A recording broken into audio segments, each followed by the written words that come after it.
maxing out Steph Curry last few years with the Golden State Warriors and giving him a fair shot to win the NBA championship. Do you realize 5 of the top 25 oldest players in the NBA are on the Golden State Warriors? They continue to get older, a senior citizen group, and Steph Curry is still playing at an elite level. You brought up Bob Myers. What did Bob Myers do when they blew that 3-1 lead to the Cleveland Cavaliers? He got aggressive and went and got Kevin Durant.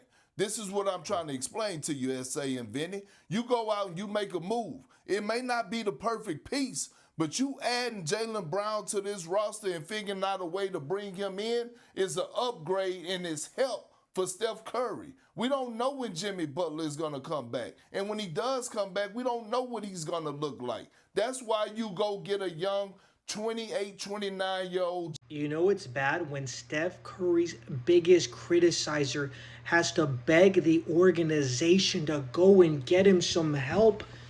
He's saying Steph Curry's still playing at an elite level, and he's correct. A month ago, Kendrick Perkins called out Dunleavy, like, do your job and go get him a star. And I'm starting to become a Kendrick Perkins fan, and I never thought I would say that because the amount he used to hate on Steph Curry, but everything he said is factual. Steph Curry is still playing at an elite level, and he's giving Bob Myers credit for Kevin Durant. It was really Jerry West, and there's no doubt in my mind if Jerry West was still alive and running things for the Warriors, it would have been an end of discussion. We would have got Jaylen Brown. We have 5 of the oldest players in the league on one team.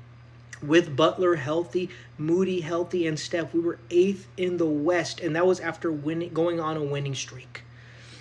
Butler's going to miss half of next year. Moody might miss all of next year. And before people start saying, well, you can't trade Butler for Jaylen Brown, all the Celtics want is 4 first-round draft picks. You have to find a team that's willing to take on that Butler contract. But there are teams in the league, right, that will take on a dying contract so they can buy him out and figure that part out later.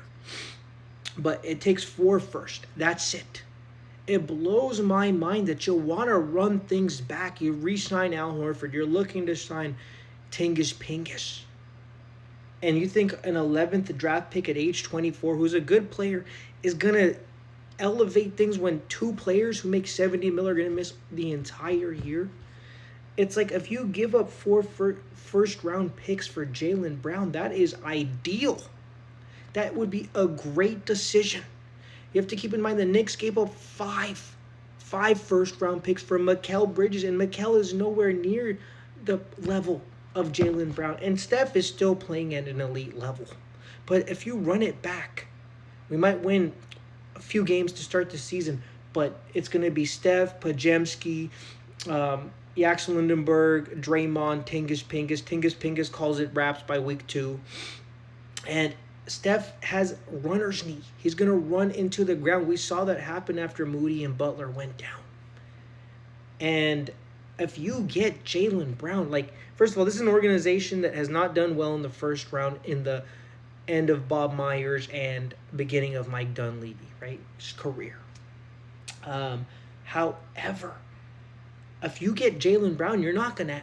Who cares about 4 first-round picks? Because for those 4 next year, you're going to be out of the lottery anyways. Especially with the new lottery rules, you actually have a better chance at that 5th, 6th seed than you do being 10th, 11th, 12th. You get penalized.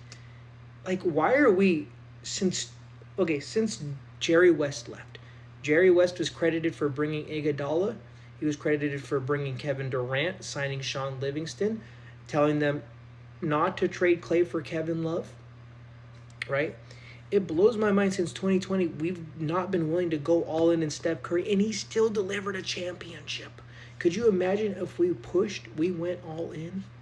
Jaylen Brown is a finals MVP. Jaylen Brown, that Celtics team last year was written off, and rightfully so. Tatum was expected to miss all of, if not most of the year, which he missed a lot of the year. They lost Porzingis. He wasn't playing. He wasn't healthy anyways. They lost Horford. That was one of their worst rosters. He was top 2 all year long in MVP talks, and he led them to 2nd in an Eastern Conference.